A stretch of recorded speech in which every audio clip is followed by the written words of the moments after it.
Chadema. Asante Mheshimiwa Mwenyekiti wa Chama Taifa Tundu Antipas Lissu, Makamu Mwenyekiti wetu John Heche, Katibu Mkuu John Mnyika, pamoja na viongozi wengine wote, wajumbe wa kamati kuu, Mwenyekiti wa Baraza la Wanawake Sharifa Suleiman, pamoja na jopo lako, pamoja na wageni wote walioweza kufika muda huu. Mimi naitwa Rose Mayemba. Mimi ni mwanamke wa Kitanzania, na leo kwa heshima na upendeleo niliopewa na kwa niaba ya wanawake wote wa Chadema, tunawaletea program ya He for She campaign iliyoasisiwa na Umoja wa Mataifa UN miaka 10 iliyopita.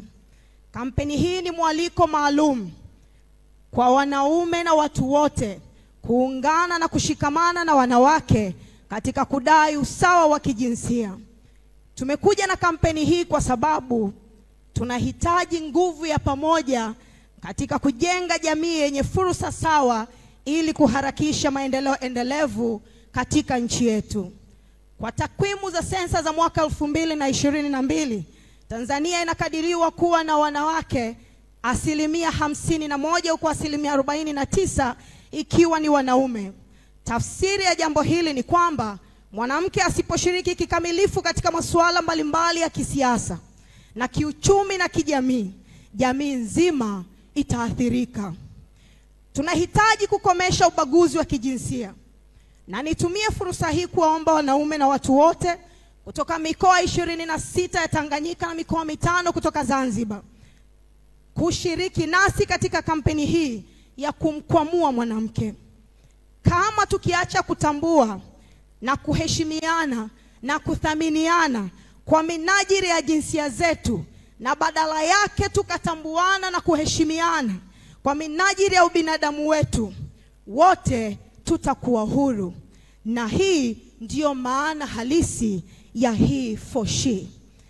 Ili kutokomeza ndoa za utotoni, ili watoto wetu wapate fursa sawa katika kupata elimu, ili kukomesha watoto wetu kutekwa na kuuawa kwa sababu yoyote ile, tunahitaji umoja na mshikamano.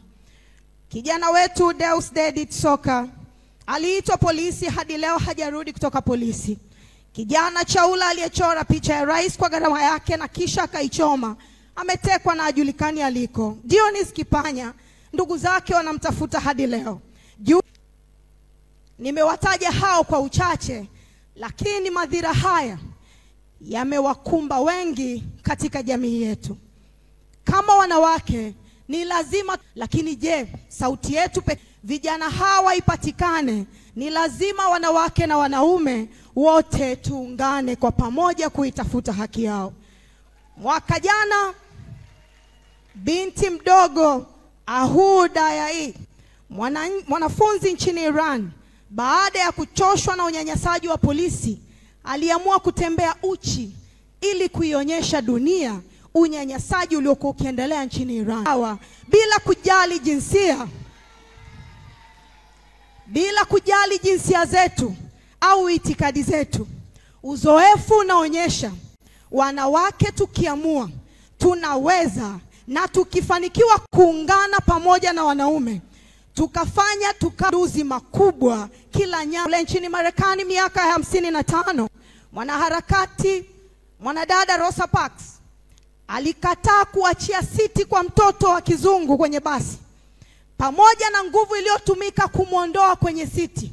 Lakini ujasiri ule ulianzisha movement mbalimbali za kukataa ubaguzi nchini Marekani, na leo Marekani yeyote anaweza kuwa kiongozi bila kujali rangi wala dini yake.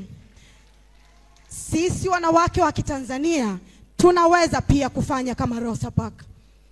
Sisi wanawake wa Tanzania tunaweza kuamsha migomo na harakati na kuanzisha harakati ili kusaidia demokrasia ya kweli katika taifa letu.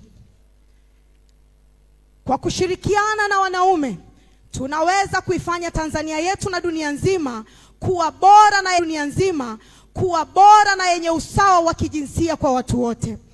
Yenye usawa wa kijinsia kwa watu wote. Tuonyeshe ulimwengu, hatupo kwa ajili ya hatupo kwa ajili ya he for she, bali tupo kwa ajili ya kulinda ubinadamu wetu. Tunaposema he for she, hatuongelei tafsiri nyepesi ya maneno haya, wala hatumaanishi kuwa mwanaume amsaidie mwanamke. Tunaongelea kubwa ya mwanaume na mwanamke pamoja ili kutengeneza dunia ambayo ina usawa kwenye fursa, haki na usawa wa kuheshimiana na kujaliana bila kujali jinsia zetu. Tunaongelea ujasiri na uimara wa mtu hautafsiriwi kwa misuli alionayo, bali kwa kuwajali binadamu wengine. Tunaongelea pale mwanamume na mwanamke